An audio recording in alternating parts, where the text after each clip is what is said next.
அமித்ஷாவுடைய வருகை அவங்க மதுரையில் அதை நடத்தினது இதெல்லாம் எப்படி பாக்குறீங்க சார்? அமித்ஷா வரும்போதெல்லாம் இங்கே தான் நடக்கணும் அப்படிலாம் ஒன்றும் இல்லை சார். இந்த 4 நாள் வந்ததில் எங்கள் வேலை கெட்டு போச்சு, இன்னைக்கு இந்து முன்னணி புலம்பி இருக்கிறது தனி கதை. அமித்ஷா வந்தது அவர் சாமி கும்பிடணும்னு சொந்த வேலையாக வந்தார், அப்படியே கட்சி நிகழ்ச்சி வச்சுக்கிட்டார், கிளம்பி போயிட்டு அவங்க கட்சி வேலையாக வந்தார். எடப்பாடி போய் பார்க்கணும் என்ன சார் அவசியம் இருக்கு? இல்லை, ஆனால் அவங்க 50ன்னு சொன்னது வந்து அது பாஜகவுக்கான தொகுதியில் சார் 50 தயார்படுத்த சொல்றாரு சார். நீங்க ஏன் சார் 50 பீதியை கிளப்பி எல்லாரும் தூக்கத்தையும் கெடுத்துறாதீங்க. இப்படி ஒரு கூட்டணியை வச்சுக்கிட்டு வலுவா இருக்கக்கூடிய திமுக கூட்டணியை அவங்க எதிர்த்து வெற்றி பெற முடியுமா? ராமதாஸ் என்ன சொல்லிக்கிறாரு? அதிமுக ஆட்சி அமைக்கும், ஆட்சி மாற்றம் உறுதிங்கிற. ஆட்சி மாற்றம் உறுதினா அவர் திமுக அணியில போய் சேர போறாரு. எடப்பாடி இதுக்கு ஒரு முற்றுப்புள்ளியை சீக்கிரம் வைக்கணும். அவருக்கு பிடிக்குதோ பிடிக்கலையோ, பிஜேபி ரசிக்குதோ ரசிக்கலையோ, எடப்பாடி தான் கூட்டணிக்கு தலைவர். அவர் வாயை திறந்து பேசணும். அப்பா மகனுக்குள்ள இந்த பிரச்சனை ஏன் வருது? ஏன்னா அவரு அதிமுக கூட்டணியில தான் போகணும்னு விரும்புறாரு. இப்ப அதிமுக பாஜகவுமே இணைஞ்சிருச்சு. அதனாலதான் பிரச்சனை முடிவுக்கு வர போகுதுங்கிறாரு அவரு. அதிமுக அணி ஜெயிக்க போகுதுங்கிறாரு, திமுக ஆட்சி முடிவுக்கு வர போகுதுங்கிறாரு ராமதாஸ். புரியுதுங்களா? பாமக வந்து ஏற்கனவே 2016 தனிச்சு போட்டிட்டு இருக்காங்க, மாற்றம் முன்னேற்றம் அன்புமணின்னு. நீங்க எப்படி ஏத்தி விடுறீங்க பத்தியில பாமக? இல்ல, ராமதாஸ் அவர்களுக்கு அப்படி ஒரு கணக்கு இருக்கு. ஏன்னா 2 கட்சிகளுக்கும் அந்த சர்வேக்கள் என்ன சொல்லுங்க, பண்ண மாட்டார். ராமதாஸ் பண்ண மாட்டார். அந்த தப்ப இன்னொரு செய்ய மாட்டார். இப்பதானே சண்டை என்ன தீரல, அபிஷியலா தீரவே இல்லை. தீர போகுது, நல்லா இருக்கட்டும் பாவம். இன்னொரு முறை அன்புமணி தான் முதலமைச்சர் சொன்னா இந்த சமூகம் சிரிக்காதா? இங்க நிற்கிறாரே அன்புமணி, நன்றாக பாட்டில் எறிவார், இவர் தான் உங்களுடைய அடுத்த முதலமைச்சர் வேட்பாளர் சொல்றது நக்கலா இருக்கலாம். அந்த காட்சியை கொஞ்சம் நினைச்சு பாருங்க. அந்த சூழலை ராமதாஸ் விரும்புவாரா? மறுபடியும் முருகரை கை ஒரு துளி கூட பலன் தராது. அந்த முருகனே கை கொடுக்க மாட்டார். முருகனை அவங்க கும்பிட்ற மாதிரி நானும் கும்பிட்றவன் தான். தமிழ்நாட்டில் மத அரசியலுக்கு இடமே இல்லை. இந்துக்களினுடைய இறை வழிபாட்டுக்கும் பிஜேபிக்கும் துளி கூட சம்பந்தம் இல்லை, இருக்கவும் கூடாது. கேப்பை நீங்களே ஏற்படுத்துறீங்க, அதில் பிஜேபி உள்ள வர்றான். நீங்களே கேப்பை நல்லா ஒரு ஆள் வர்ற அளவுக்கு பிரிங்கப்பா அப்படின்னு வச்சுவிட்டு உள்ள வர்றான்னா வழியை ஏற்படுத்தினதே நீங்க தானே. இந்த தப்பை திமுக இனிமேலும் செய்யக்கூடாது. மத உணர்வுகளை, இறை நம்பிக்கைகளை நக்கல் பண்ற மாதிரிலாம் சில கோஷ்டி இருக்கு திமுக இன்னைக்கு உலாவது உயிரோட. அதுகளை எல்லாம் பிடிச்சு முதல்ல கண்டிக்கலைன்னா திமுகவுக்கு தான் இழப்பு. இப்போ சட்டமன்ற தேர்தலில் நீங்க பிஜேபின்னு சொன்னீங்கன்னா உங்களை நம்புறதுக்கு மக்கள் தயாரா இல்லை. அண்ணா திமுக விமர்சிங்க சார். ஏன் அண்ணா திமுக பத்தி பேச மாட்டீங்க? ஸ்டாலின் திமுக, எடப்பாடிங்கிற பேரை ஏன் சொல்ல மாட்டாரு? அவர் ஊழல்வாதி சொல்ற தகுதி உங்களுக்கு இருக்கா? வளருகிற கட்சியா இருக்கிற விஜயும் அந்த தப்பை செய்யலாமா? நீங்க முதலமைச்சர் ஆகணும்னா இல்லை உங்களுடைய போட்டியாளர்கள் எல்லாரையும் தான் சார் சமமா விமர்சிக்கணும். அதிமுக பத்தி மட்டும் அப்படி கண்டுக்கவே மாட்டாரு. அது ஒரு ஸ்ட்ராட்டஜியா கூட இருக்கலாம். நாளைக்கு அந்த அணிக்கு போக போறோமே, இன்னைக்கு அப்புறம் எந்த மூஞ்சி வச்சுட்டு போறது கூட நினைக்கலாம். அப்ப நீங்களும் 10ஓட 11 தான். JK ஹாலிடேஸ் மற்றும் காசி அயோத்தியா சேவா ஃபவுண்டேஷன் இணைந்து வழங்கும் திரு சுவாமி கண்ணன் பட்டாச்சாரியா அவர்களின் தலைமையில் காசி, அயோத்தியா, கயா யாத்திரை மற்றும் கைலாயம், ஆதி கைலாயம், சார்தாம் யாத்திரை மற்றும் பல ஆன்மீக யாத்திரைகளுக்கு உடனே புக் பண்ணுங்க. Periyar Maniammai Institute of Science and Technology, Tanjavur. The world needs you. Kumudam reporter நேயர்களுக்கு வணக்கம். நான் உங்கள் இளையராஜா. இன்றைய சிறப்பு விருந்தினராக மூத்த பத்திரிகையாளர் SP லட்சுமணன் அவர்கள் நம்மோடு இணைந்துள்ளார். அவர் நிகழ்ச்சிக்கு வரவேற்போம். வணக்கம் சார். வணக்கம் சார். தமிழக அரசியல் நாளுக்கு நாள் பரபரப்பாகிட்டே இருக்கு. இப்போ ஞாயிற்றுக்கிழமை அமித்ஷா அவர்கள் மதுரை வருகை புரிந்தது தான் ஒரு பெரிய பேசு பொருளாக இருக்கு. அமித்ஷாவுடைய வருகை அவங்க மதுரையில் அதை நடத்தினது இதெல்லாம் எப்படி பார்க்குறீங்க சார்? பெரிய சிக்னிஃபிகன்ஸ் நான் பார்க்கல. ஒரு மாநிலத்தினுடைய மையப்பகுதி திருச்சி, மதுரை போன்ற ஊர்களெல்லாம் எல்லாரும் வந்து சேர்றதுக்கு ஈஸியாக இருக்கும் அப்படின்றது ஒன்று. முருக பக்தர்களை முருக மாநாடு நடத்த போகிறாங்க. அதுக்கு ஒரு என்ன சொல்கிறது, ஒரு உந்து சக்தியாக இருக்குன்னு நினச்சிருக்கலாம். பட் இந்த 4 நாள் வந்ததில் எங்கள் வேலை கெட்டு போச்சு, இன்னைக்கு இந்து முன்னணி புலம்பி இருக்கிறது தனி கதை. எலெக்ஷனை மையப்படுத்தி எலெக்ஷன் ஜுரம் கிட்டத்தட்ட தொடங்கிடுச்சுன்னு சொல்லலாம். அவர்கள் தன்னுடைய கட்சி நிர்வாகிகளை, தொண்டர்களை உற்சாகப்படுத்தி அனுப்பலான்னு கூட இந்த கூட்டத்தை ஏற்பாடு பண்ணியிருக்கலாம். மீனாட்சி அம்மனை தரிசிக்க வந்தார், உள்ளே போய் தனியாக ஏதோ சித்தரை சத்தரிசிச்சான்னு சொல்கிறாங்க. அதெல்லாம் ஒரு விஷயம். மற்றபடி ஏதோ தமிழ்நாட்டு அரசியலேயே புரட்டி போட்டு அமித்ஷா வரும்போதெல்லாம் இங்கே தான் நடக்கணும் அப்படின்லாம் ஒன்றும் இல்லை சார். ஓகே. கடந்த முறை வர்றபோது பல அதிர்ச்சிகள் காத்திருந்துச்சு நமக்கு. அதிமுக பிஜேபி எந்த காலத்திலும் பிஜேபியோட உறவு இல்லைன்னு சொன்ன எடப்பாடியை உருட்டி மிரட்டி கொண்டாந்து உட்கார வச்சு ஒரு ஏதோ ஸ்கூல் பையனை உட்கார வைக்கிற மாதிரி உட்கார வச்சு அறிவிச்சது ஒரு பேசு பொருளாக இருந்தது. அதை கம்பேர் பண்ணால் நேற்றுக்கு பெருசாக ஒன்றும் நடந்துடல. ஆனால் அந்த முதல் நிகழ்வுல நடந்த அந்த குழப்பம் இப்போ தொடர்ந்துச்சுன்னு நான் சொல்லுவேன். திரும்ப அதிமுக பிஜேபி கூட்டணி ஆட்சி அமைக்குங்கிறாரு. கம்மாவை எங்க போட்டாரு தெரியல, டிரான்ஸ்லேட்டர் எங்க போட்டாரு தெரியாது, அமித்ஷா என்ன மனசுல ஹிந்தியில நினைச்சா தெரியாது, எடப்பாடி அதை எப்படி இன்டர்பிரட் பண்ண போறாரு. இல்ல, இன்னும் ஒரு தொடர்ச்சியா தேசிய ஜனநாயக கூட்டணி இங்க ஆட்சி அமைக்கும் சொல்றது, அப்புறம் 50 இடங்களுக்கு வேட்பாளர்களை தேர்வு செய்யுங்க அப்படின்னு சொல்றது. இதுக்கு முன்னாடி திமுகவுடைய பொதுக்குழுவும் மதுரையில தான் நடந்துச்சு. இன்னொரு சாரார் விஜய் வந்து மதுரையில தான் போட்டியிட போறாரு அப்படின்னு சொல்றாங்க. இவரும் மதுரையில வந்து மதுரைக்காரவங்களை பீதி ஆக்கிறாதிய. நான் சொன்னேன் ஏதோ மாநிலத்துல மையப்பகுதியா இருக்கு ஒரு அரசியல் முக்கியத்துவம் வாய்ந்த ஊருங்கிற தவிர இல்ல மதுரையை எல்லாரும் டார்கெட் அதனால அதை தாண்டி வேற ஒண்ணும் இல்ல. அங்க இருக்கிறவங்கள கொஞ்சம் நிம்மதியா இருக்கும். நீங்க ஏதோ சொல்றத பார்த்தாலே அவன் ஏதோ காலி பண்ணிட்டு ஊரை விட்டு போயிட போறாங்க. இல்ல திருப்பரங்குன்றத்துல ஒரு பெரிய அதனால அந்த திருப்பரங்குன்றத்துல நடக்கிறதுனால மையப்படுத்தி அங்க நடத்தலாம்னு நினைச்சிருக்கலாம். வேற அதுல முக்கியத்துவம் நான் பார்க்கலன்னு சொல்றாங்க. அது போல சென்னையை தாண்டி வெளியில பொதுக்குழு நடத்தணும்னு திமுக நினைச்சதே தேர்தல் மனசுல வச்சுதான். இன்னும் கொஞ்சம் உற்சாகமா கலந்துப்பாங்க, கூடுதல் எண்ணிக்கையில கூட்டலாம். சென்னையில மாநாட்டே நடத்த முடியும், பொதுக்குழுவே இங்க நடக்குதுன்னு ஒரு கூடுதல் உற்சாகம் ஒரு தன்னம்பிக்கை வரும் கட்சிக்காரங்களுக்குன்னு அப்படி ஒரு பார்வை பார்த்தா அவரை வச்சாரு. அதோட மதுரைக்கான முக்கியத்துவம் ஒரு நாள் கூத்து முடிஞ்சு போச்சு சார். அடுத்து நடக்கிறது என்னன்னு பார்க்கணும். 50 தொகுதிக்கு ரெடியா இருங்கன்னு சொன்னா 100 கூட தான் ரெடியா இருங்கன்னு சொல்லுவாங்க அவங்க. அப்பதான் சாய்ஸ் பிக் பண்ணி நம்ம எடுக்க முடியும். தயாரா இருந்தாதான் அந்த 80ல அந்த 100ல அந்த 50ல எந்த 15 எந்த 20 அப்படின்னு எடுக்க முடியும். நான் ரெடி பண்ணி வச்சுக்கிறதே 15 தான். அந்த 15ல 15 சூஸ் பண்ணா எங்கிட்டு போய் கிடைக்கும்? அங்கிட்டு திடீர் நெருக்கடி வரும். ராமதாஸ் என்ன குடும்பம் பிரேமலதா அவர்கள் அன்னைக்கு வந்துட்டாங்கன்னா இல்லை அந்த ஒரு தொகுதி என் பையன் நிற்கிறான், அவர் கட்சிக்காரர் நீண்டகால கட்சிக்காரர் கேட்பாங்க. அப்போ நாங்கள் மட்டும் எது கட்சி வச்சுருக்கோம், அண்ணாதிமுக லோக்கல் மாவட்ட செயலர் கேட்போம். இப்படி பல நெருக்கடி வரும். ஸோ ஒரு 3 மடங்கு இடங்களை தயார்படுத்தி வச்சுக்கிறது இந்த மாதிரி ஒரு பெரிய கட்சிகளுடைய வாடிக்கை. ஜெயலலிதாவே கூட்டணிக்கு தலைமை வகிக்கிற அதிமுகவே ஜெயலலிதா காலத்திலேயே குரூப் ஏ பி சின்னு பிரிச்சு வச்சுக்குவாங்க. அதாவது ஏ என்னன்னா யார் அணிக்கு வந்தாலும் கூட்டணிக்கு வந்தாலும் இந்த ஏ தகுதியில கொடுக்கவே மாட்டாங்க. ஓகே, எக்ஸப்ட் ஒரு பர்சனல் ரெக்வஸ்ட் வந்தாலன்றி அந்த ஏல யாரையும் எடுக்க விட மாட்டாரு. அதை நிர்வாகிகள்கிட்ட கொடுத்துருவாரு, இதன்படி பேச்சு நடத்துங்க அப்படிம்பாங்க. பி இதெல்லாம் கொடுக்கலான்னு வச்சுக்கோங்க. சி எப்படியாவது தள்ளி விட்டுருங்க அப்படின்ற தொகுதியெல்லாம் இருக்கும். எல்லா கட்சியிலும் இருக்கு. ஜெயலலிதாவே இப்படி லிஸ்ட் போட்டு வச்சிருந்தாரு. அப்போ பிஜேபி அந்த மாதிரி ஒர்க் பண்ற ஒன்றும் தப்பு இல்லையே. அதுக்காக 50 இடம் கொடுப்பாங்கன்னு என்ன நிச்சயம்? எப்படி கொடுக்க முடியும்? 50 வாங்குற அளவுக்கு பிஜேபி வளர்ந்துருச்சா? வளரல. பிரதான கூட்டணியில் இணைந்து 50 இடங்கள் பெறுகிற அளவுக்கு என்ன பிஜேபி? ஆனா கடந்த தேர்தலில் அவங்க வாங்கி இருக்கிற வாக்கு சதவீதத்தை சொல்லிக்கிட்டு இருக்காங்க. அவங்க என்ன யாரு சார்? பாஜக கூட்டணியில அதுல யாரெல்லாம் சார் இருந்தாங்க? அதுல ஐஜேகே, அப்புறம் ஏசி சண்முகத்துடைய புதிய நீதி. என்னங்க அது இன்னும் எடுத்தோடனே அவங்களும் வேற யாரெல்லாம் இருந்தாங்க? பாமக இருந்தாங்க, தினகரன் இருந்தார், ஓபிஎஸ் இருந்தார். ஏன் சொல்ல வரேன் அப்படின்னா அப்போ இல்ல அதுக்கு ஏன் போனேன் அப்படின்னா இப்ப பாமக தெரியல. இல்ல பாமக இப்ப இருக்காங்களான்னு எனக்கு தெரியல. ஓபிஎஸ் டிடிவி கூட எங்க அணிக்கு தான் எடப்பாடி வந்திருக்காங்கன்னு சொல்றாங்களே தவிர அன்னைக்கு அமித்ஷாவை சந்திக்கிறது கூட அவங்களுக்கு எந்த ஒரு எதுக்கு இவருக்கு டைம் கேட்டாங்களா? இல்ல அமித்ஷா வாங்கன்னு சொல்லி தினகரன் போக மறுத்தாரா? இல்ல தினகரன் டைம் கேட்டு அமித்ஷா பார்க்க மறுத்தாரா? ரெண்டுமே இல்ல. மீடியா கூட்டணியில தான் இவங்க எல்லாம் இருக்காங்களா சொன்னாங்க. அதை நைனா தான் என்டாஸ் பண்றார். இப்ப எடப்பாடி போய் பார்க்கல. அப்ப என்ன ஆரம்பிச்சு தொடங்குறதுக்குள்ளே புட்டுக்குச்சான்னு கேட்பீங்களா? இல்லையே. எடப்பாடி போய் பார்க்கணும் என்ன சார் அவசியம் இருக்கு? அமித்ஷா வந்தது அவர் சாமி கும்பிடணும்னு சொந்த வேலையா வந்தார். அப்படியே கட்சி நிகழ்ச்சி வச்சுக்கிட்டார், கிளம்பி போயிட்டு அவங்க கட்சி வேலையா வந்தார்.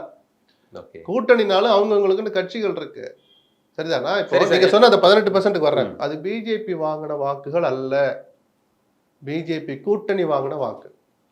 சொல்ல போறீங்களா? சரி, அப்ப எல்லாத்துக்கும் சேர்த்து 50 கேட்கிறாரா? சரி, எப்படி பாமக எல்லாம் சேர்த்து எப்படி 50 முடிப்பாங்க? பாமக திமுக அணிலேயே அண்ணாமலையே 25-30 எல்லாம் கேட்டு வாங்கி போட்டிட்டு 23 சீட் வாங்கியிருக்காங்க. அப்ப எப்படி அவங்க இதுக்கெல்லாம் ஒத்துக்குவாங்க? ஸோ 50ங்கிறது பிஜேபிக்கான தயார்படுத்தப்படுற தொகுதிகள் தான். அதுல அண்ணாதிமுக எதெல்லாம் விட்டுறக்கூடாது. இப்போ அவங்க ஒரு ஏ லிஸ்ட் பி லிஸ்ட்லாம் வச்சிருப்பாங்க. டி நகர், மயிலாப்பூர், வேளச்சேரி இதெல்லாம் 3 வச்சுக்கோ, எப்படியாவது சண்டை போட்டு அதை வாங்கிடணும் அப்படின்னு வச்சிருப்பாங்க. நாகர்கோயில்ல யாரையும் உள்ள விட்டுறாதீங்க, மேக்சிமம் நம்ம தான் நிற்கணும் அப்படிலாம். கோயம்புத்தூர்ல 2வது வாங்கிடணும். மதுரையில திருப்பரங்குன்றத்துல இவ்வளவு தூரம் முருகனை வச்சு அரசியல் பண்ணிட்டு இருக்கோம், திருப்பரங்குன்றத்தை எப்படியா வாங்க முடியாது, இல்லை 6 படை வீட்டுல ஒரு 3 வீடாவது வாங்குவோம். இதெல்லாம் அவங்க யோசிப்பாங்க சார். அது அந்த கட்சியினுடைய விவகாரம், அந்த கட்சியினுடைய ஒரு பயணத்தின் ஒரு பகுதி. ரொம்ப எல்லாம் போய் மெனக்கட வேண்டாம். அதுக்காக 50னா 50 பிஜேபி கொடுக்க போறாங்க, இல்ல அந்த அணிக்கு 50 கொடுக்க போறாங்க. நம்ம யார் முடிவு பண்றதுக்கு? இன்னும் யாரெல்லாம் வர்றாங்கன்னு தெரிஞ்ச பிறகு உட்காந்து நம்பர்ஸ் முடிவு பண்ணுவார் எடப்பாடி. இல்ல ஆனா அவங்க 50ன்னு சொன்னது வந்து அது பாஜகவுக்கான தொகுதிகளா இருந்து சார் 50 தயார்படுத்த சொல்றாரு சார். நீங்க ஏன் சார் 50 பீதியை கிளப்பி எல்லாரும் தூக்கத்தையும் கெடுத்துறாதீங்க. ஓகே, ஆனா இன்னொரு பக்கம் நான் சொன்ன கூட்டணி குழப்பமும் இருக்கு இல்லையா சார்? தேமுதிக இப்ப அதிமுக கூட இருக்கா அப்படிங்கிறது ஒரு கேள்விக்குறியா இருக்கு. அதே போல இந்த என்டிஏவில் இருந்த பாமகவும் இருக்கா, அவங்க உட்கட்சி பிரச்சனையில இருக்காங்களா அப்படின்றது தெரியல. இப்படி ஒரு சூழல்ல இவங்க 2 பேரும் இணைஞ்சிருக்கும் போது இப்ப டிடிவி, ஓபிஎஸ் இவங்களுமே எடப்பாடி என்ன சொல்றேன்னு தெரியல. இப்படி ஒரு கூட்டணியை வச்சுக்கிட்டு வலுவா இருக்கக்கூடிய திமுக கூட்டணியை இவங்க எதிர்த்து வெற்றி பெற முடியுமா? முடியாது. அதுக்காக இவங்கெல்லாம் இந்த கதியில தான் அப்படி எப்படி பிரிஞ்சு கிடப்பாங்கன்னு நீங்க எதிர்பார்க்க வேண்டாம். சூழல் மாற மாற எல்லாம் ஒன்னொன்னா சரியாகும்னு நம்பிக்கை அவங்களுக்கு இருக்கு. நானும் அதை எதிர்பார்க்கிறேன். இப்படி விட்டுருவாங்களா? ராமதாஸ் என்ன சொல்லிக்கிறாரு? அமித்ஷா சரியா தானே சொல்லியிருக்கிறார். அதிமுக மீண்டும் கிண்டல் ஆட்சி அமைக்கும், ஆட்சி மாற்றம் உறுதிங்கிற. ஆட்சி மாற்றம் உறுதினா அவர் திமுக அணியில போய் சேர போறாரு. அப்ப அப்ப அவரு- அதிமுக அணிக்கு நான் போக போறேங்கிறத நேத்தே மறைமுகமா சொல்லிட்டார். பிரச்சனை முடிவுக்கு வந்துருன்னு ஒரு நல்ல செய்தியை பாமகவினருக்கு சொல்லியிருக்கிறார், வன்னியர் சமுதாயத்துக்கும் சொல்லியிருக்கிறார். ஸோ எல்லாம் ஒன்னொன்னா சரியாகும். பட் எவ்வளவு சீக்கிரம் ஆயிட்டு எல்லாம் வர்றாங்களோ அவ்வளவு சீக்கிரம் நல்லது. பிளஸ் இந்த குழப்பம் தொடருது இல்லையா, ஆட்சி கூட்டணி ஆட்சியில் பங்குங்கிறது. அமித்ஷா ஒன்ன மைண்ட்ல வச்சு சொல்றார், மொழிபெயர்த்த ஸ்ரீகாந்த் ஒரு இடத்துல கமா போட்டு சொல்றார். அதெல்லாம் கமா எங்க போடுறது வைக்கிறது, நீங்க என்ன யோசிக்கிறீங்க, நான் இதெல்லாம் குழப்பத்துக்கு முற்றுப்புள்ளி வைக்கிற மாதிரி. எடப்பாடி இதுக்கு ஒரு முற்றுப்புள்ளியை சீக்கிரம் வைக்கணும். கூட்டணிக்கு தலைமை அவர் தான், அதிகாரம் அவருக்கு பிடிக்குதோ பிடிக்கலையோ, பிஜேபி ரசிக்குதோ ரசிக்கலையோ, எடப்பாடி தான் கூட்டணிக்கு தலைவர். ஆமா, அவர் வாயை திறந்து பேசணும். இல்ல நம்ம அடிப்படையா பேசி அமித்ஷாவோட கோபத்துக்கு ஆளாய்க்க வேண்டாம் அவர் நினைச்சாருன்னா முனுசாமியை விட்டு, வேலுமணியை விட்டு, உதயகுமார் விட்டு பேச சொல்லுங்க. அதிமுக நிலைப்பாட்டில் எந்த மாற்றமும் இல்லை, கூட்டணி ஆட்சி என்பது சாத்தியம் இல்லை சொல்லிட்டு போக வேண்டியன. இப்ப நீங்க சொல்றது கூட நேற்று தான் வந்து ராமதாஸ் அவர்கள் எல்லாம் இப்பதான் சொல்றாரு நல்ல செய்தி வரும், ஆட்சி மாற்றம். இதுக்கு முன்னாடி அவர் வந்து பார்லிமெண்ட் எலெக்ஷன்லயே வந்து பாஜக கூட போனதை விரும்பல அப்படின்றது அவருடைய பேச்சுல கவனிச்சோம். ஏங்க பிஜேபி தனியா இருந்து அதிமுக தனியா இருக்கிற போது நம்ம அதிமுக போலான்னு டாக்டர் நினைச்சது யதார்த்த அரசியல். ஜெயிக்கிற குதிரை அது. புரியுது. சேர்ந்து இருந்தா கண்டிப்பா டாக்டர் சொன்னது நிஜம் 3 இடம் ஜெயிச்சிருப்பாங்க பாமக. அந்த அணி 6-7 இடம் ஜெயிச்சிருக்கும். கூட்டி பார்த்தா தெரியும் அந்த கணக்கு என்னன்னு. கமிஷனையும் சேர்ந்து வேலை செஞ்சிருக்கோம். தோக்க போற பிஜேபி கிட்ட போறியாடா அப்படின்னு பையனை கண்டிக்கிறாரு. அவர் காலை பிடிச்சு ஜெயிச்சுட்டு போயிட்டாரு, அந்த அணி கூட்டிட்டு போயிட்டாரு. சரிதானா? இப்ப அந்த 2 பேரும் ஒன்னா இருக்கிற போது என்ன சங்கடம்? 2 பேருக்குமே சங்கடம் இல்லையே. அப்ப வாங்கப்பா 2 பேரும் கையை பிடிச்சிக்கிட்டே போலாம். இல்ல நீ அப்படி வந்துருப்பவனே, நான் இப்படி வந்துடுறப்பா அப்படின்ட்டு அங்கதான் போய் நிக்க போறாங்க. இல்ல இப்ப பிரச்சனை என்ன அப்படின்னா, அப்பா மகனுக்குள்ள இந்த பிரச்சனை ஏன் வருது? ஏன்னா அவரு அதிமுக கூட்டணியில தான் போகணும்னு விரும்புறாரு. இப்ப அதிமுக பாஜகவுமே இணைஞ்சிருச்சு. இப்ப என்ன அதனாலதான் பிரச்சனை முடிவுக்கு வர போதுங்கிறாரு அவரு. அதிமுக அணி ஜெயிக்க போதுங்கிறாரு, திமுக ஆட்சி முடிவுக்கு வர போதுங்கிறாரு ராமதாஸ். புரியுதுங்களா? இந்த அணிக்கு தான் வரணும், அதுதான் யதார்த்தம், வேற வழி இல்ல. திமுக இடம் கிடையாது. இல்ல இதுக்கு நடுவுல அவர் திமுக கூட்டணிக்கு ஆசைப்பட்டதாகவும் அதை அன்புமணி மறுத்து இல்ல அவ்வளவு யூகம் எல்லாம் தேவையில்லை. ஆசைப்பட்டு எப்படி ஆசைப்படுவார் அவரு? அங்க யாரையாவது 2 பேரும் வெளியே இதெல்லாம் எப்படி அங்க இடம் கொடுக்க? எங்க இடம் இருக்கு? சீட் எங்க இருக்கு? சும்மா அறிவாலயத்துக்கு வாங்க டாக்டர் ஒரு லஞ்ச் சாப்பிட்டு போலான்னு கூப்பிடுறதா அணியில் இடம்ங்கிறது? இல்ல இதயத்துல இடம் கொடுப்பீங்களா? அப்படி குறைஞ்சபட்சம் 30 இடம் அவர் கேட்பாரு. 25க்குள்ளேயாவது கன்வின்ஸ் பண்ணா கூட 25 இடம் கொடுக்கறதுக்கு திமுக இப்ப இந்த வடிவத்துல இல்லையே.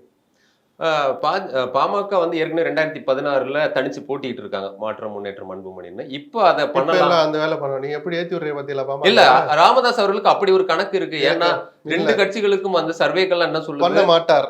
ராமதாஸ் பண்ண மாட்டார். அந்த தப்ப இன்னொரு செய்ய மாட்டார். கூட்டணி தான் அது தனியா நின்று அன்புமணி முதலமைச்சர் வேட்பாளர் அறிவிப்பாரு. இப்பதானே சண்டை என்ன தீரல, அபிஷியலா தீரவே இல்லை. தீர போகுது, நல்லா இருக்கட்டும் பாவம். இன்னொரு முறை அன்புமணி தான் முதலமைச்சர் சொன்னா இந்த சமூகம் சிரிக்காதா? இல்ல நடுவுல டாக்டர் தான் அதுக்கு காரணம். ஏன்னா சொல்லக்கூடாத விஷயத்தெல்லாம் வெளியே சொன்னார். அம்மாவை பாட்டில வீசி எரிஞ்சாருங்கிறாரு. இந்த இவங்க நிற்கிறாரே அன்புமணி நன்றாக பாட்டில் எறிவார், இவர் தான் உங்களுடைய அடுத்த முதலமைச்சர் வேட்பாளர் சொல்றது நக்கலா இருக்கலாம். அந்த காட்சியை கொஞ்சம் நினைச்சு பாருங்க. அந்த சூழலை ராமதாஸ் விரும்புவாரா? தனியா நிக்கிறது இப்ப முடிஞ்சு போச்சா? நான் ஏன் தனியா நிக்க மாட்டார்னு நான் சொன்னேன்னு. ஏன்னா இன்னைக்கு தேவை பாமகவுக்கு ஒரு தொடர்ச்சியான அதிகார அரசியல். ஒரு 5 எம்எல்ஏ 10 எம்எல்ஏ இருந்தாதான் கட்சி வளரும் சார். எந்த கட்சிக்கு அது பொருந்தும், பாமகவுக்கும் அது பொருந்தும். இத அன்புமணி அவர்களுமே தனியா சோழிங்கநல்லூர்ல நிர்வாகிகளை சந்தித்த போதும் 2016 அந்த மிஸ்டேக் பண்ணதை சொன்னாரு. அந்த கேம்பெயின் போய் சேர்ந்துச்சே தவிர அதுல நம்ம என்ன ரிசல்ட் வந்துச்சுன்னு சொல்லி பார்த்தாங்க. மூப்பனாரே 89 அதான் சார் பண்ணாரு. நம்ம தனியா சொல்லி பார்ப்போம் காங்கிரஸ் தலைமையில ஒரு ஆட்சின்னு சொல்லிட்டுன்னு டெஸ்ட் பண்ணி பார்த்தாரு, நடக்கல. அதுக்கப்புறம் கூட்டணி அரசியலுக்கு அவரும் வந்துட்டாருல. இல்ல அதான் அவர் சொல்லும் போது என்னன்னா அதற்கு பிறகு அப்படி ஒரு வாய்ப்பு நமக்கு அமையாம போயிடுச்சு. இப்பவும் அதை பண்ண வேணான்ற மாதிரி அவர் சொன்னாலும் சிலர் ஒரு செய்தி கசிஞ்சதை வச்சுதான் சொல்றோம். தாவேக்கா கூட கூட்டணிக்கு பேசிக்கிட்டு இருக்காங்க. ஏன்னா ஜான் ஆரோக்கியசாமி தான் 2016 அவங்களுக்கு ஒர்க் பண்ணாரு, இப்ப விஜய் கூட இருக்காரு. இவர் தான் அந்த கூட்டணிக்கான முயற்சியில ஈடுபடுறாரு. ஏன்னா தாவேக்காவும் கூட்டணி ஆட்சின்னு சொல்லி யாரும் கூட்டணிக்கு வரல, இவங்களையும் கூட்டணியில இருக்க யாரும் மதிக்கிற மாதிரி தெரியல. சோ ஒரு கூட்டணியை கிரியேட் பண்ணலான்ற மாதிரி ஒரு தனியா இருக்கிற விஜய் கிட்ட அன்புமணி போய் சேருவாரு, பாமக போய் சேரும்னு நினைக்கல. ஏன்னா அப்பாவா இருந்தாலும் வணங்கலாமே தவிர அவர் காலை கூட பிடிக்க கூடாதுன்னு இருந்தும் கூட அவர் காலை பிடிச்சாவது கெஞ்சி பிஜேபி அணிக்கு போனவர் தான் அன்புமணி. தோப்போன்னு தெரிஞ்சிருந்து போனார். நிச்சயமா தோல்வின்னு தெரியும், காலை பிடிச்சு கெஞ்சி நான் தோத்துக்கிறப்பா அப்படின்னு கேட்டு போனார். எதுக்காக? ஏதோ ஒரு மிரட்டலுக்கு நிர்பந்தத்துக்கு அடிபணிச்சுதான் அன்புமணி போனார். அன்புமணியே மறுத்தாலும் வன்னியர்களே நம்ப மாட்டாங்க. ஏன் சார் மிரட்டலா இருக்கணும்னு தான் நினைக்கணும், ஒரு ஆஃபரா கூட இருக்கலாம். அப்படி வாங்க சார் நம்ம ஒரு 10 இடம் இல்ல சார் ஒரு ஆஃபர். ஏன்னா சௌமியா அன்புமணி எடப்பாடியை எப்படி நிர்பந்தப்படுத்தி இப்ப கூட்டியாந்தாங்களோ அதே தான் அன்னைக்கு அன்புமணி கிடைச்சு. அவர் மேல இன்னும் 2 FIR பெண்டிங்ல இருக்கு. சிபிஐ போட்ட வழக்கு, இந்தூர் மருத்துவக் கல்லூரி அனுமதி கொடுத்த வழக்கு மத்திய பிரதேசல நினைக்கிறேன். அவங்க அரசியல் அது இல்ல சார், நான் ஒரு ஸ்ட்ராட்டஜி அது. வாதத்துக்காக கேக்குறேன். இருங்க, இருங்க. அன்னைக்கு அப்போ அந்த மிரட்டலுக்கோ நிர்பந்தத்துக்கோ அன்புக்கு கட்டுப்பட்டு உங்க என் வார்த்தையை பூரா ஆபாசம் வாங்கிக்கிறேன், இளையராஜாவுடைய வார்த்தையை ஏத்துக்கிறேன். பிஜேபியுடைய அன்புக்கு கட்டுப்பட்டு தோப்பாங்கன்னு தெரிஞ்சிருந்தும் அந்த அணிக்கு அன்புமணி போனார். அப்படி இருக்கிற போது அந்த பிஜேபி இன்னும் வலுவா ஒரு அணி அமைச்சிருக்காங்க. அந்த நாடாளுமன்ற தேர்தலை ஒப்பிடுகிற போது பிஜேபி இப்ப அமைச்சிருக்கிற அணி அதை விட வலுவான அணி. அண்ணா அதிமுக சேர்ந்துருச்சு. இதை விட்டு விஜய் கிட்ட போக வேண்டிய அவசியம் அன்புமணிக்கு என்ன வந்துச்சு? இல்ல இப்போ அன்பு அவ்வளவுதானா? அந்த 60 நாள் அன்பு தானா? இல்ல சார், இப்போ பாமக ஒரு தேய்வு முகத்திலே இருக்கு. அதனால அவங்க சித்ரா பௌர்ணமியில ஒரு கூட்டம்லாம் நடத்துனாங்க. ஏன்னா தேமுதிக கிட்ட ஒரு எம்எல்ஏ கூட இல்ல. அவங்கள கூட ஒரு சமாதானத்துக்காக அடுத்த வருஷமாவது ஒரு ராஜ்யசபா தரும்னு எடப்பாடி சொல்றாரு. இங்க இவ்வளவு பிரச்சனை போயிட்டு இருக்குது. ஒரு வார்த்தை கூட கூப்பிட்டு ஒரு போன்ல கூட பேச மாட்டாங்க.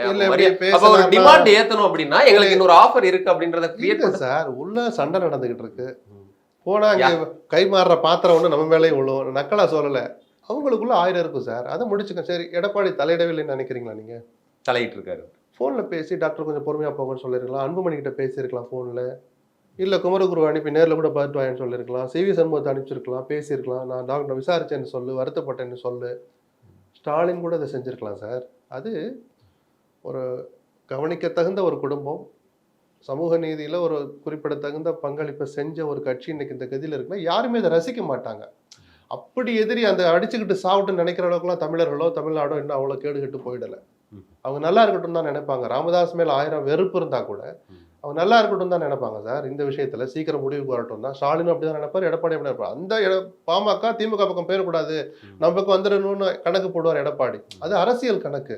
அப்படி அங்கே ஒருவேளை மிஸ் ஆச்சுன்னா இங்கே ஏதாவது ஒரு கேப் இருந்தா வந்துருங்க டாக்டர்னு ஸ்டாலினும் தொண்டு போடலாம். அது அரசியல். அப்பா பையன் அடிச்சிட்டு இருக்கும்போது யாருமே ரசிக்கிற அளவுக்கெல்லாம் அப்படி கொடூரமானவங்களா இன்னும் தமிழ்நாட்டு தலைவர்கள் மாறலைன்னு நம்புறேன் நான். ஓகே, சரிதானா? எடப்பாடியே பேசியிருப்பார், கொஞ்சம் சீக்கிரம் முடிவாங்க. ஏன்னா அவங்க வலுவோடு இருந்து வந்தாதான் இங்க பலன்.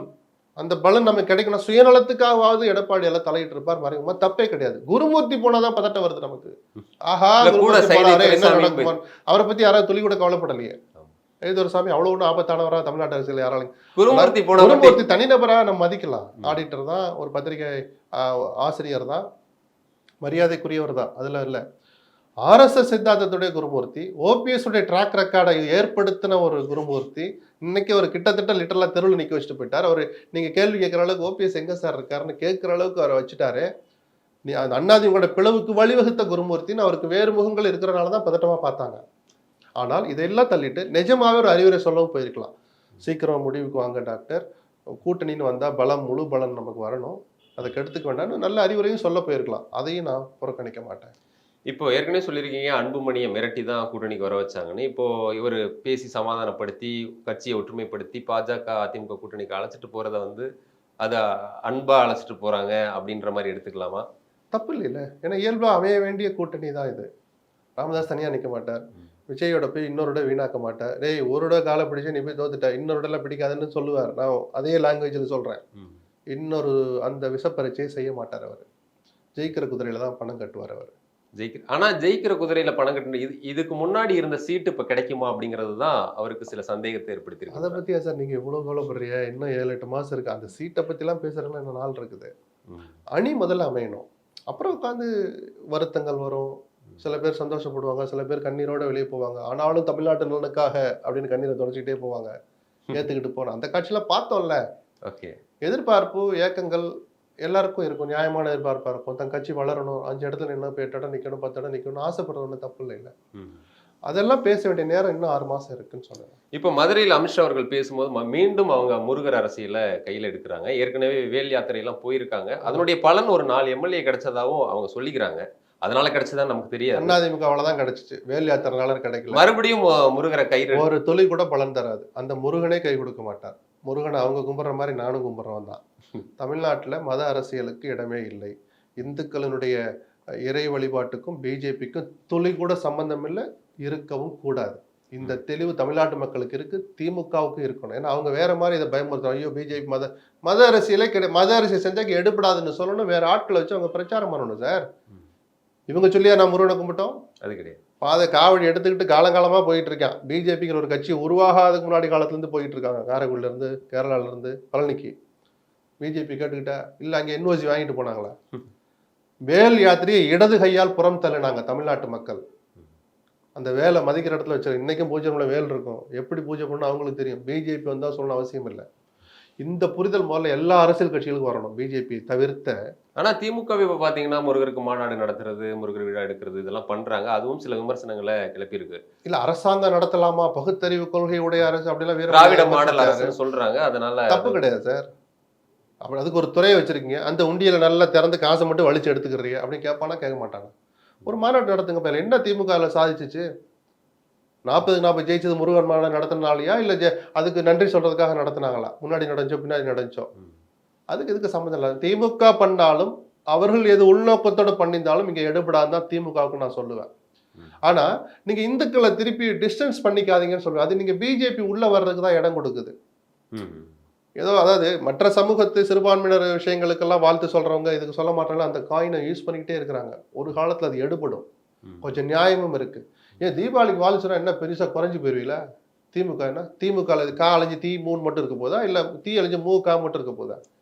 கொள்கை அப்படியே தான் சார் இருக்கும். பகுத்தறிவு கொள்கை விட்டுருக்கணும் அதுக்காக அர்த்தமா? காலத்துக்கு ஏற்ப தங்களை மாத்திக்கணும்.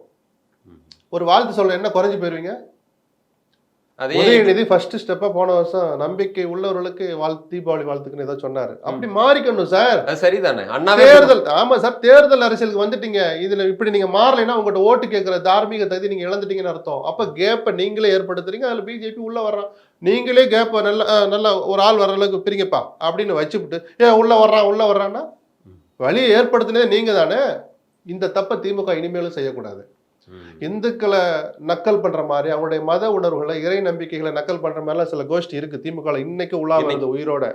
அதுகளை எல்லாம் பிடிச்சு முதல்ல கண்டிக்கலைன்னா திமுகவுக்கு தான் இழப்பு. இதெல்லாம் செய்யாம அங்கே அவன் மத அரசியல் வருது, பிஜேபி வர்றான் பூஜாச்சி காட்டிக்கிட்டு இருந்தா இனிமேலாம் அந்த அரசியல் எடுபடாது. திமுகவினுடைய நமத்து போன அரசியல். நாடாளுமன்ற தேர்தலில் பிஜேபி அரசியல் ரீதியாக சொல்லுங்க எடுபட்டுச்சு, இனிமேலும் எடுபடும். இப்ப சட்டமன்ற தேர்தலில் நீங்க பிஜேபின்னு சொன்னீங்கன்னா உங்களை நம்புறதுக்கு மக்கள் தயாரா இல்லை. அண்ணா திமுக விமர்சிங்க சார். ஏன் அண்ணா திமுக பத்தி பேச மாட்டீங்க? ஸ்டாலின் திமுக எடப்பாடிங்கிற பேரை ஏன் சொல்ல மாட்டாரு? ஏன்னா அவரால் சொல்ல முடியாது. அவர் ஊழல்வாதி சொல்ற தகுதி உங்களுக்கு இருக்கா? எடப்பாடி ஊழல் செய்யறான்னு சொல்ற தகுதி ஸ்டாலினுக்கு 2 விஷயத்தினால துளி கூட கிடையாது. ஒண்ணு, அப்படி ஊழல் செஞ்ச மேல நடவடிக்கை இன்னைக்கு வரைக்கும் எடுக்கல. 2வது, அவர் என்னவெல்லாம் பண்ணாரோ அதை விட அதிகமான லஞ்சமும் ஊழலும் இந்த ஆட்சியிலும் இருக்கு. ஆனா அதையெல்லாம் மீறிதான் அந்த தமிழ்நாடு மற்ற மாநிலங்களோட நல்லாவும் இருக்கு. அந்த நன்றிக்காக தான் இந்த திராவிட கட்சியும் நல்லா இருக்கணும்னு என்னை போன்றவர்கள் தொடர்ந்து சொல்லிட்டு இருக்கிறோம். இப்படி ஒரு சூழ்நிலையில் அவர் அதிமுகவை எடப்பாடி எல்லாம் பெரிய விமர்சனம். போன முறை அவங்க ஆளுங்கட்சியா இருந்தாங்க, எதிர்கட்சியா இருந்தாங்க, வலுவா எதிர்க்க முடிஞ்சது. அது வாக்குகளை அறுவடை பண்ண ஹெல்ப் பண்ணுச்சு. இப்போ ஆன்டி இன்கம்பன்சிவும் இருக்கு. அப்படிங்கிற சூழ்நிலையில இவங்க இன்னும் சொல்ல போனா கொடநாடு வழக்கா இருக்கலாம், தூத்துக்குடி துப்பாக்கி சூடா இருக்கலாம், இதெல்லாம் தேர்தல் அறிக்கையை படிச்ச மக்களும் இருக்காங்க, எவ்வளவு நிறைவேற்றிருக்காங்க. இதெல்லாம் யார் சார் சொல்லி காட்டணும் சொல்லுங்க? விஜய் சொல்லி காமிக்கணும், சீமான் சொல்லி காட்டணும். சொல்ல மாட்டாங்களே. விஜய் சீமானும் அண்ணாதிமுக கொஞ்சம் மைல்டா தான் டீல் பண்றாங்க. அவங்க விஜய் நிஜமான சீமானும் சேர்ந்தான். அண்ணாதிமுக கொஞ்சம் மைல்டா தான் பண்ணல. ஏன்னா அவருடைய இலக்கு திமுக விரட்டணுங்கிறத. சரி, வளர்கிற கட்சியா இருக்கிற விஜயும் அந்த தப்பு செய்யலாமா? நீங்க முதலமைச்சர் ஆனா உங்களுடைய போட்டியாளர்கள் எல்லாரையும் தான் சார் சமமா விமர்சிக்கணும். அண்ணாதிமுக பத்தி மட்டும் அப்படி கண்டுக்கவே மாட்டாரு. அது ஒரு ஸ்ட்ராட்டஜியா கூட இருக்கலாம். நாளைக்கு அந்த அணிக்கு போக போறோமே, இன்னைக்கு அப்புறம் எந்த மூஞ்சி வச்சுட்டு போறது கூட நினைக்கலாம். அப்ப நீங்களும் 10 தான். அப்ப இந்த தவறுகள் அப்படியே போகல. இந்த பக்கம் கூட்டணி கட்சிகள் இருக்க சில கட்சிகள் கூட தோழமை சுட்டெல்லாம் பண்றாங்க. விசிகாவா இருக்கலாம், மார்க்சிஸ்ட் கம்யூனிஸ்டா இருக்கலாம். அப்படி இருக்கும்போது நீங்க இன்னும் கூட்டணியே அமைக்கலங்கும் போது தோழமை சுட்டெல்லாம் கூட வேணாம். இருக்கிற குறைகளை அதை செய்ய மாட்டாருன்னு தான் நான் விஜய் கிட்ட ரொம்ப ஆதங்கத்தோட அதை கேட்கிறேன். வளர்ற கட்சிக்கு அது நல்லதில்லை. ஸ்ட்ராட்டஜின்ற வகையில பாராட்டுவேன். வளர்ற கட்சிக்கு நல்லதில்லை.